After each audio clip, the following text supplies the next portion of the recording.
네, 창세기 13장 5절에서 18절까지만 함께 합독하도록 하겠습니다. 창세기 13장 5절에서 18절까지 읽겠습니다. 시작. 아브라함의 일행 롯도 양과 소와 장막이 있으므로 그 땅이 그들의 동거하기에 넉넉하지 못하였으니 이는 그들의 소유가 많아서 동거할 수 없었음이니라. 그러므로 아브라함의 가축의 목자와 롯의 가축의 목자가 서로 다투고 또 가나안 사람과 브릴 사람도 그 땅에 거주하였는지라. 아브라함이 롯에게 이르되 우리는 한 친족이라 나나 너나 내 목자나 내 목자나 서로 다투게 하지 말자. 내 앞에 온 땅이 있지 아니하냐. 나를 떠나가라. 내가 좌하면 나는 우하고 내가 우하면 나는 좌하리라. 이에 롯이 눈을 들어 요단 지역을 바라본즉 소알까지 온 땅에 물이 넉넉하니 여호와께서 소돔과 고모라를 멸하시기 전에였으므로 여호와의 동산 같고 애굽 땅과 같았더라. 그러므로 롯이 요단 온 지역을 택하고 동으로 옮기니 그들이 서로 떠난지라. 아브라함은 가나안 땅에 거주하였고 롯은 그 지역의 도시들에 머무르며 그 장막을 옮겨 소돔까지 이르렀더라. 소돔 사람은 여호와 앞에 악하며 큰 죄인이었더라. 롯이 아브라함을 떠난 후에 여호와께서 아브라함에게 이르시되 너는 눈을 들어 너 있는 곳에서 북쪽과 남쪽 그리고 동쪽과 서쪽을 바라보라. 보이는 땅을 내가 너와 네 자손에게 주리니 영원히 이르리라. 내가 네 자손이 땅의 티끌 같게 하리니 사람이 땅의 티끌을 능히 셀 수 있을진데 네 자손도 세리라. 너는 일어나 그 땅을 종과 횡으로 두루 다녀보라. 내가 그것을 네게 주리라. 이에 아브라함이 장막을 옮겨 헤브론에 있는 마므레의 상수리 수풀에 이르러 거주하며 거기서 여호와를 위하여 제단을 쌓았더라. 아멘. 네, 오늘 말씀은 지난주에 했던 설교 말씀과 연결이 됩니다. 잠깐 지난주에 드렸던 말씀을 해드리면 가나안 땅에 큰 가뭄이 들었을 때 아브라함은 살기 위해서 온 식솔들을 데리고 이집트로 내려갑니다. 그러나 그가 이집트로 가기로 결정을 내리는 순간 그는 하나님을 생각하지 않았습니다. 다시 말해서 그에게 처한 위기 상황에서 하나님께 기도하지도 않았고 이집트로 가는 것에 대해서 하나님께 묻지도 않았습니다.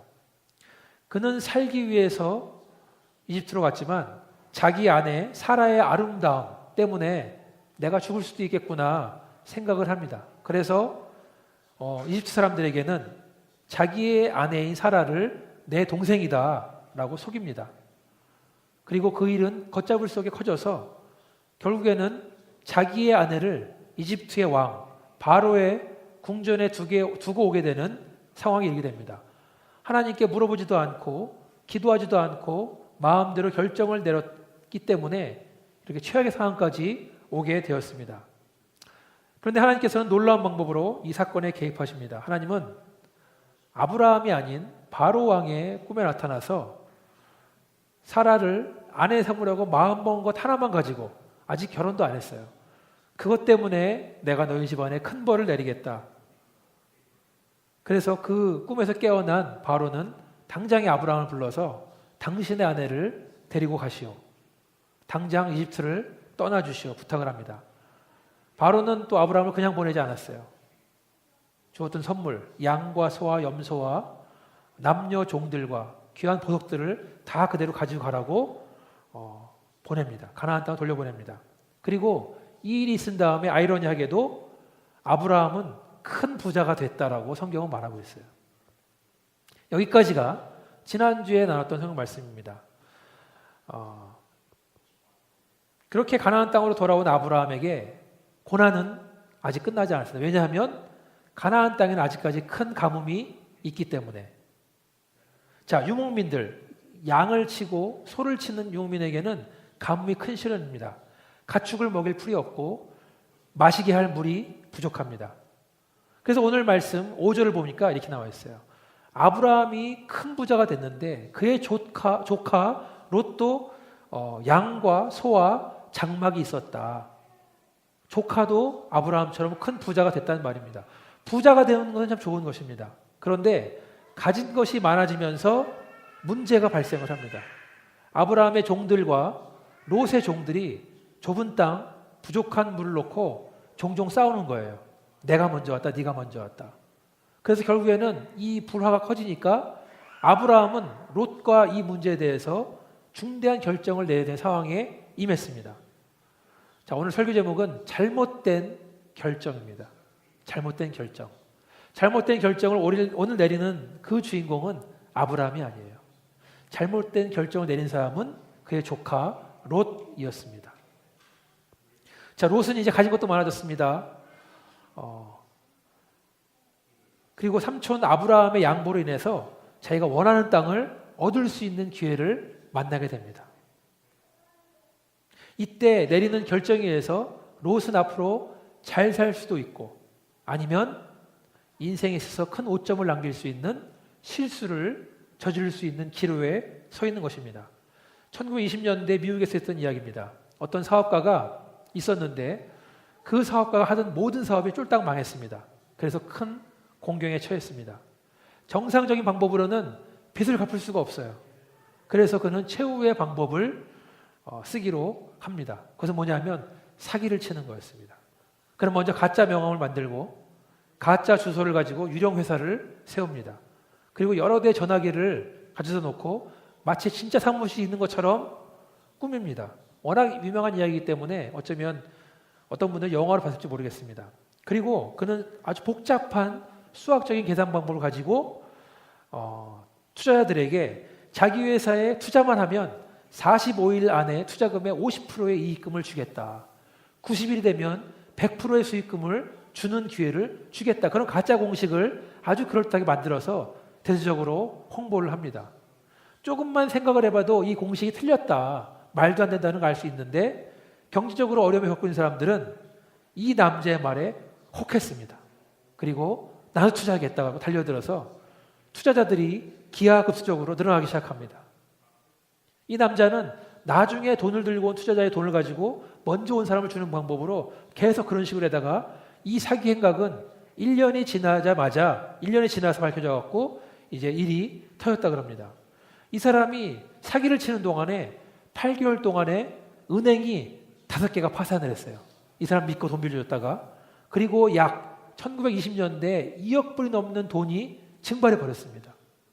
희대의 사기를 펼친 이 사람은 찰스 폰지라는 사람인데 이 사람은 사기꾼의 대명사가 됩니다. 지금도 많은 사람들이 유령 회사를 세워서 투자를 모으는 방식, 이것을 폰지 사기다라고 말들을 한다고 합니다.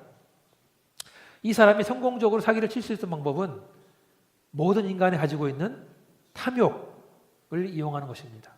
탐욕은 우리를 깊은 수렁으로 빠뜨립니다. 우리는 단기간에 아무 노력 없이 큰 돈을 벌 수 있는 착각을 하는 순간 우리는 매일매일 땀을 흘리면서 수고로 얻는 귀중한 노동의 가치를 잊어버리는 거예요. 뭐터로 그렇게 일을 하냐 생각하는 겁니다. 제가 한국에 있을 때 몇 년 전의 얘기인데 교회에서도 그런 일이 있었습니다. 어떤 장로님이 있었는데 35년 이상을 공직자로 생활하고 은퇴했습니다. 그래서 제 고향인 수원에 광교지구가 생기는데 그 신도시에 좋은 땅이 있는데 거기다가 투자만 하면 몇 달 안에 큰 돈을 벌 수 있다라는 사기꾼의 말을 듣고 이 장로님이 전 재산을 다 준 거예요. 그리고 평생을 모아온 돈을 다 날렸습니다. 평소에 이 장로님은 정말 딱 부러주시는 분, 정확한 분이었습니다. 워낙 위험이 있어서 사기꾼 같은 사람들은 함부로 오지도 못하는 그런 분이었는데 이 장로님이 사기를 당한 이유는 뭐냐? 탐욕 때문에. 돈을 벌고 싶은 욕심 때문에 그런 거예요. 시간이 지나고 보니까 뻔한 일인데 그 짧은 시간에 돈을 번다는 말을 듣고 눈이 어두워지고 귀가 안 들리더라고 말씀하시는 거예요. 야고보서 1장 15절에 보니까 욕심이 잉태한 즉 죄를 낳고 죄가 장성한 즉 사망을 낳으니라. 욕심은 죄로 연결되고 죄는 사망으로 연결되는 줄 믿습니다.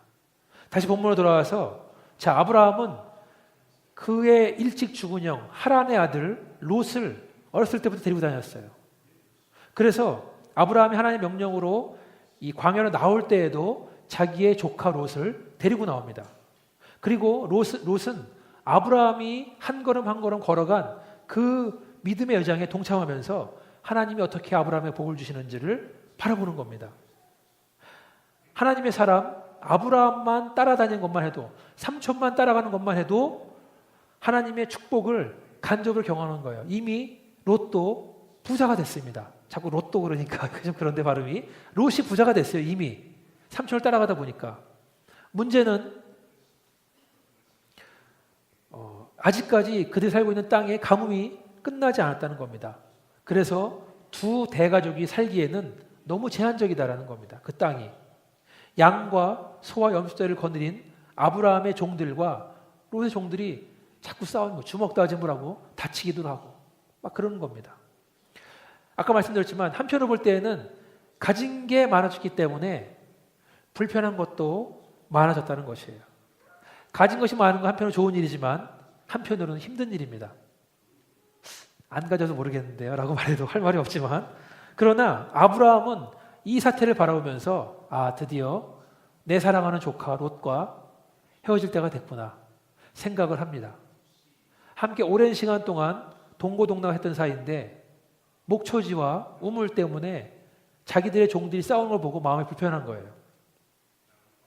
만약에 제가 아브라함이었다면 조카를 불러서 이렇게 말했을 것 같습니다.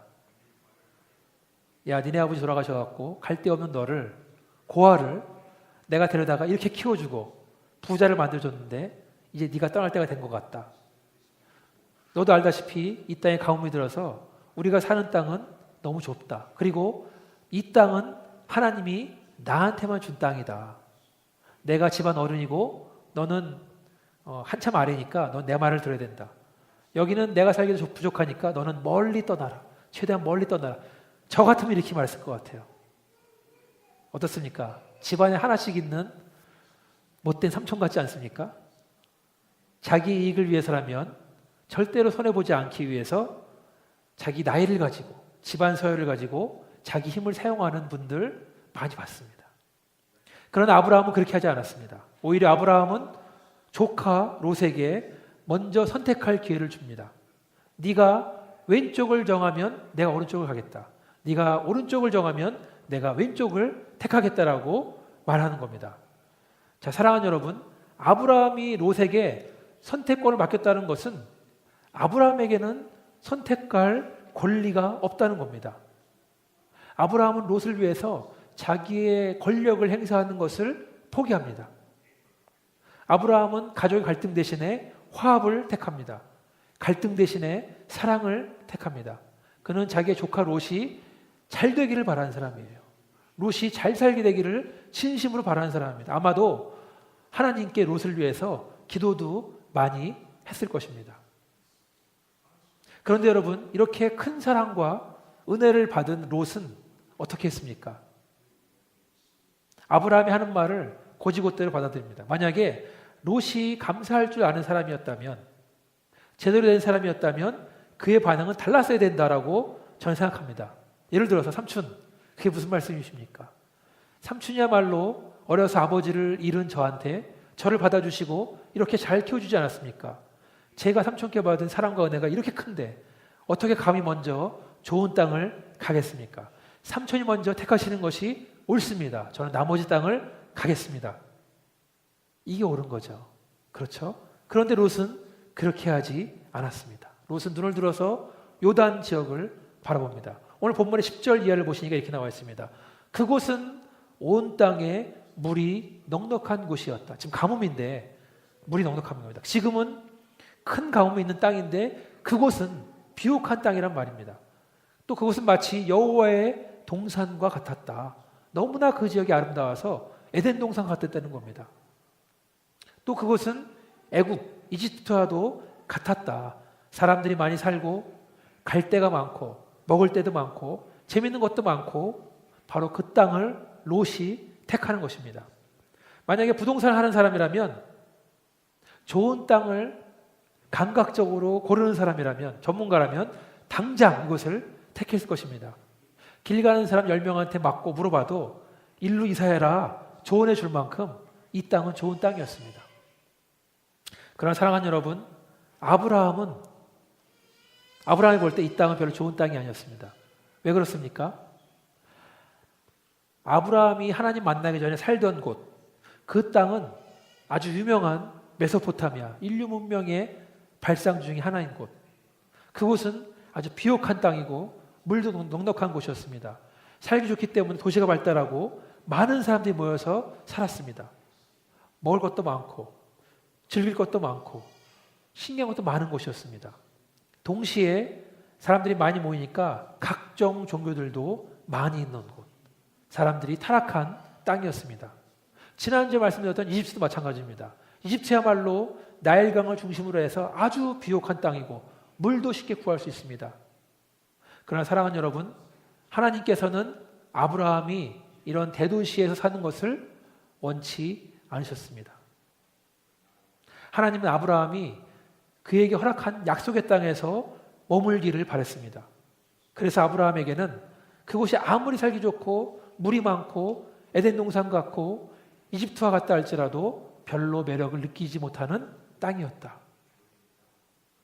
그러나 롯은 그렇지 않았습니다. 롯은 지난 몇 년 동안 아브라함을 따라다녔지만 똑같은 교훈을 얻었지만 그에게는 소돔 땅이 너무나 매력적인 땅이었습니다. 그것은 마치 창세기 3장 6절에 뱀이 하와를 유혹할 때 하와가 선악과를 보고 느꼈던 감정과 같았다. 창세기 3장 6절에 보니까 여자가 그 나무를 본즉 먹음직도 하고 보암직도 하고 지혜롭게 할 만큼 탐스럽기도 한 나무인지라. 여자가 그 열매를 따먹고 자기와 함께 남편에게 주매 그도 먹은지라. 또 요한일서를 보시면 이 세상에 있는 것들을 사랑하지 말라. 누구든지 세상을 사랑하면 아버지의 사랑이 그 안에 있지 아니하니 이는 세상에 있는 모든 것이 육신의 정욕과 안목의 정욕과 이생의 자랑이니 다 아버지께로부터 온 것이 아니요 세상으로부터 온 것이라. 요한일서 2장 15절 16절 말씀입니다. 저는 롯이 이 땅을 택한 이유는 탐욕으로부터 욕심으로부터 시작됐다고 믿습니다. 그것은 앞으로 이어지는 롯의 행적을 보면 알 수 있습니다. 12절 이하에 보니까 이렇게 나와 있습니다.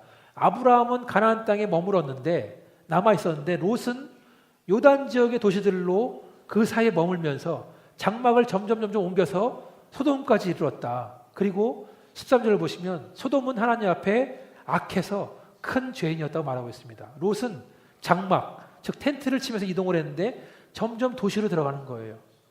그러면서 점점 소돔으로 가는 것입니다.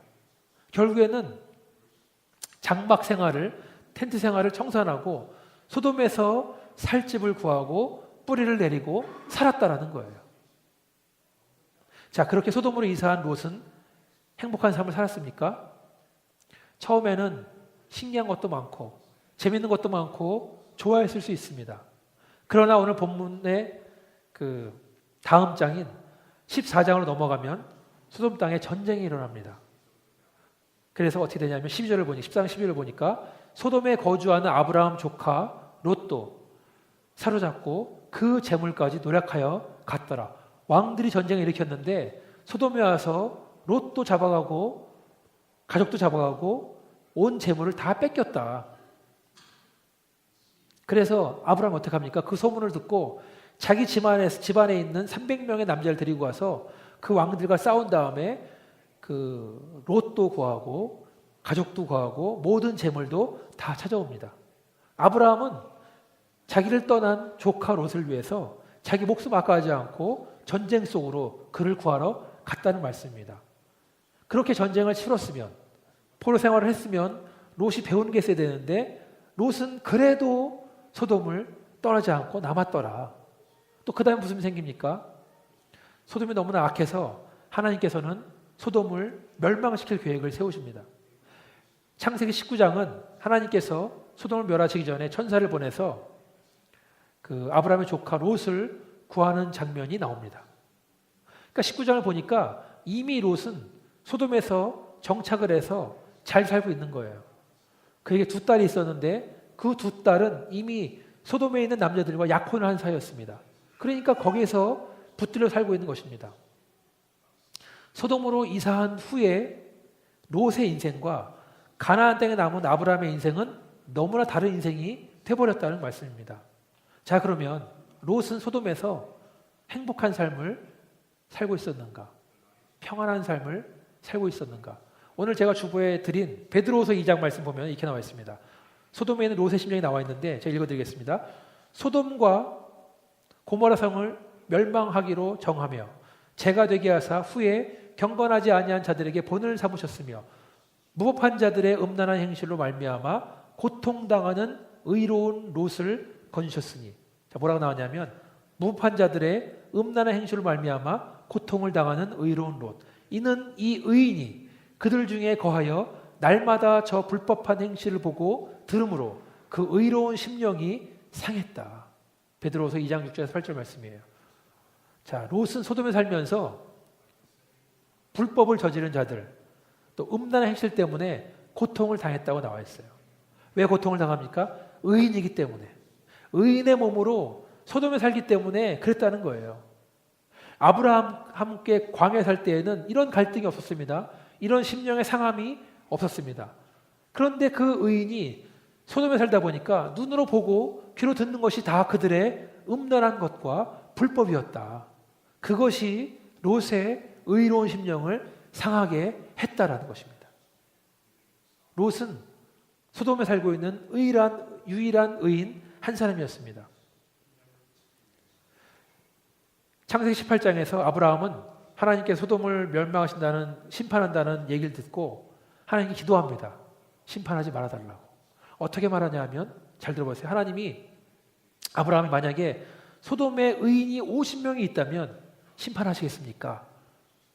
하나님께서 그래 50명만 있어도 심판하지 않겠다 말씀하시는 거예요. 다시 기도합니다.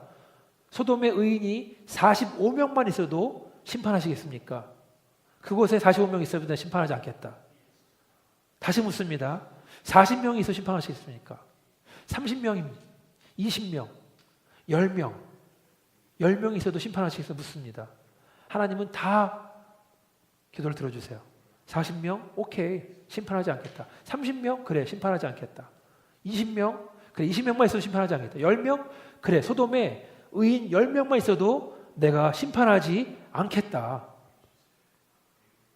사랑하는 여러분, 소돔과 고모라 땅에 의인 10명이 없었기 때문에 그곳은 심판을 당합니다.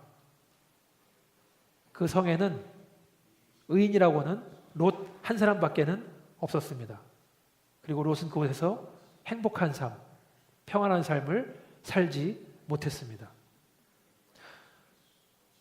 소돔 사람들이 저지르는 불법과 음란한 행실 때문에 그 마음이 항상 괴로웠습니다. 그 심령이 상했습니다. 두 딸도 그 남자들과 결혼했습니다. 약혼했습니다. 마음은 괴로워 죽겠는데 떠날 수 없는 상황이었습니다.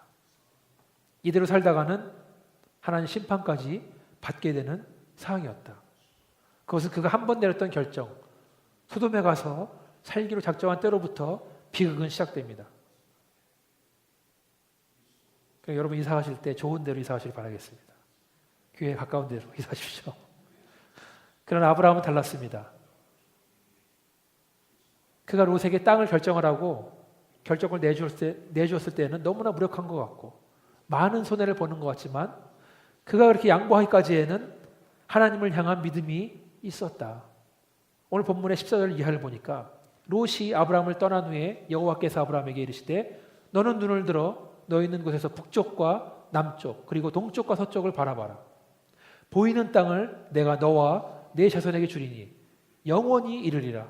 내가 내 자손이 땅의 티끌 같게 하리니 사람의 땅의 티끌을 능히 셀 수 있을진데 내 자손도 세리라. 너는 일어나 그 땅을 종과 횡으로 두루 다녀보라. 내가 그것을 내게 주리라. 하나님은 땅을 양보한 아브라함에게 다시 약속을 하십니다. 네가 눈으로 바라보는 땅 다 주겠다 말씀하십니다. 일어나서 그 땅을 종과 횡으로 다녀봐라. 내가 발로 밟는 땅을 다 주겠다 말씀하시는 겁니다. 그뿐만 아닙니다. 하나님께서는 그 약속한 땅, 그 광활한 땅을 아브라함의 자손으로 채우겠다 말씀하시는 거예요. 자손이 너무나 많아서 그 땅에 티끌처럼 많게 하겠다 말씀하십니다. 너무나 많아서 셀 수 없을 만큼 자손을 너에게 주겠다 약속하시는 것입니다. 자, 이 축복의 말씀, 약속을 받은 아브라함의 반응이 무엇입니까? 오늘 18절을 보니까 이렇게 나와 있죠. 이 아브라함이 장막을 옮겨 헤브론에 있는 마므레 상수리 숲에 이르러 거주하며 거기서 여호와를 위하여 제단을 쌓았더라. 그는 약속의 땅으로 더 들어갑니다. 그곳은 롯이 갔던 요단의 그 비옥한 땅, 에덴 동산같이 아름다운 땅, 이집트와 같이 번성한 땅이 아니었습니다. 그러나 그는 하나님의 약속을 믿고 축복의 말씀으로 믿음으로 받아들이고 순종하는 마음으로 이르게 됩니다. 그리고 중요한 것은 그곳에서 하나님을 위해서 제단을 쌓았다. 제단을 쌓는다는 말은 하나님께 예배를 드렸다는 말씀입니다. 하나님 약속을 믿고 소망을 하나님께 두고 하나님 주신 축복의 말씀 속에서 감사한 마음으로 예배를 드렸다는 말씀이에요. 애석하게도 소돔으로 떠난 롯이 하나님을 예배했다는 말은 나오지가 않습니다. 그나마 그가 하나님 삼촌 아브라함 가까이 있을 때에는 하나님께 예배도 드리고 하나님의 은혜도 경험했었는데, 그러나 세상 속으로 들어간 롯의 신앙생활은 점점 약해지고 예배와는 점점 멀어지는 삶을 살게 됐다는 말씀입니다. 말씀을 정리하겠습니다. 아브라함에게 땅을 먼저 선택할 수 있는 기회가 사라졌다고 해서 하나님의 축복이 사라지는 것이 아니었습니다. 오히려 그는 선택권을 양보함으로 좋은 땅을 조카 롯에게 양보했기 때문에 하나님으로부터 더 큰 축복을 받은 것을 우리는 보게 됩니다. 믿음이 없으면 우리는 지극히 인간적인 선택을 하게 됩니다. 믿음이 없으면 우리는 기도하지 않고 우리의 방법으로 결정을 내버려 둡니다. 우리가 보기에는 비옥한 땅이고 살기 좋은 땅이고 그 땅이 나중에는 전쟁의 땅이 되고 나중에는 죄악의 땅이 되고 결국에는 심판의 땅이 되었다는 말씀입니다. 하나님을 믿었던 롯은 그 땅에 살아가면서 소돔 사람들의 불법과 음란한 행실 때문에 그 심령이 항상 괴로웠다는 말씀이에요. 우리는 하나님을 잘 믿다가도 결정적인 실수를 저지를 때가 많이 있습니다. 그런데 그러한 실수를 저질렀을 때를 돌아보면 우리는 그 순간 기도하지 않았고 그 순간 하나님의 뜻을 구하지 않았다는 것입니다. 또 한 가지 하나님이 우리에게 주시는 말씀은 우리는 잠시 있다가 사라질 이 세상만을 바라보지 말고 눈에 보이지 않지만 확실하게 있는 하나님 나라를 보아야 된다는 말씀입니다. 그것을 믿고 기다리고 끝까지 인내하면서 살아야 한다는 말씀입니다. 히브리서 11장을 보면은 아브라함이 왜 도시에 있는 좋은 집을 떠나서 광야 한가운데서 텐트를 치고 살았는가를 보여주고 있습니다. 히브리서 11장 8절 10절 말씀 보면은 이렇게 나와 있습니다. 믿음으로 아브라함은 부르심을 받았을 때 순종하여 장래의 유업으로 받은 땅에 나아갈새 갈 바를 알지 못하고 나갔으며 믿음으로 그가 이방의 땅에 있는 것 같이 약속의 땅에 거류하여 동일한 약속을 유업으로 받은 이삭 및 야곱과 더불어 장막에 거하였으니, 장막은 텐트입니다. 장막에 거하였으니 이는 그가 하나님이 계획하시고 지으실 터가 있는 성을 바랐습니다. 히브리서 11장 8절 10절 말씀. 아브라함은 하나님의 약속의 땅을 받기 위해서 믿음으로 고향을 떠나서 광야에서 장막 안에서 거했습니다. 장막에 살면서 그는 하나님이 앞으로 주실 집, 사람의 손으로 지은 집이 아니라 하나님이 직접 만드신 집을 기대하면서 살았다는 말씀이에요. 장막은 텐트입니다. 여러분, 텐트는 우리가 어디 여행 가서 한 2박 3일 가서 만드는 게 텐트예요. 텐트에 있으면서 우리는 너무 잘 먹을 생각을 하지 않습니다. 너무 잘 지낼 생각을 하지 않아요. 텐트 안에다가 무슨 뭐 침대나 냉장고나 온갖 가구를 두지 않습니다. 왜냐? 이번 여행이 끝나면 집으로 가기 때문에, 집에 가면 좋은 가구, 좋은 집이 있기 때문에 우리는 텐트에서 잘 살라고 아둥바둥하지 않는다는 말씀이에요. 그렇습니다. 우리에게는 돌아갈 집이 있는 줄 믿습니다. 하나님이 우리를 위해서 예비하신 집, 만들어 놓으신 집이 있는 줄 믿습니다. 이 땅에 살면서 천국을 바라보고 하나님이 우리를 위해서 예비해 놓으신 집을 바라보고 그곳에 소망을 두고 사시는 저 여러분 되기를 주님의 이름으로 축원합니다. 한 1분 정도 같이 기도하기 원하는데요. 기도하실 때 우리 말씀 생각하면서 아버지 하나님, 우리가 세상에 살면서 잘못된 결정을 내리지 않도록 모든 결정을 내릴 때에 주님께 물어보고 기도할 수 있도록 도와주시기를 간절히 원합니다. 눈에 보이는 썩어질 것 때문에 큰 것을 놓치지 않도록 하나님 도와주시고서 천국을 바라볼 수 있도록 주님 도와주시고 우리의 소망과 우리 희망을 천국에 두고 이 땅을 바라보면서 초연할 수 있도록, 대범할 수 있도록, 양보할 수 있도록, 줄 수 있도록 하나님 도와주시고 천국을 붙잡을 수 있도록 하나님 도와주시기를 간절히 원합니다. 우리의 롯의 길을 따르는 것이 아니라 아브라함의 길을 따르기 원합니다. 같이 한번 통성으로 기도하시겠습니다. 아버지 하나님 감사합니다. 주님께서 오늘 주신 말씀, 아버지 우리가 롯의 인간적인 방법으로 사는 것을 따라가는 것이 아니라 하나님 아버지 따라왔던 아브라함을 따라갈 수 있도록 하나님 도와주시기를 간절히 원합니다. 이 땅에 있는 땅을 바라보며 만족하는 것이 아니라 천국을 바라볼 수 있도록 하나님 도와주시고 주님 바라볼 수 있도록 하나님 도와주시기를 간절히 원합니다. 아버지 하나님, 하나님 은혜가 우리 두고 주시고 감사해 주시기 간절히 원하나니 아버지 하나님, 우리가 주를 바라보며 살 수 있도록 하나님 도와주시고 천국을 바라보며 만족하며 살 수 있도록 하나님 도와주시기를 간절히 원합니다. 잘못된 결정으로 아버지 실수를 반복하는 것이 아니라 옳은 결정 나갈 수 있도록 하나님 도와주시기를 간절히 원합니다. 아버지 하나님, 오늘 주신 말씀 생각하면서 아버지 우리가 롯처럼 인간적인 방법으로 아둥바둥하지 않기를 간절히 원합니다. 썩어질 것들, 사라질 것들, 그런 것으로 우리의 인생과 시간과 에너지를 쓰는 것이 아니라 영원한 것, 썩어지지 않는 것, 하나님의 천국을 바라보며 살 수 있도록 하나님 도와주시고 아버지 하나님, 그것을 위해서 우리의 인생과 시간과 에너지를 드릴 수 있도록 하나님 도와주시기를 간절히 원합니다. 아버지 하나님, 아브라함이 하나님 손을 만드신 그 집을 사모하며 바랬던 것처럼 우리도 천국을 바라보며 인내하며 끝까지 이길 수 있도록 하나님 도와주셔서 이 모든 말씀을 예수님 이름으로 기도했습니다. 아멘.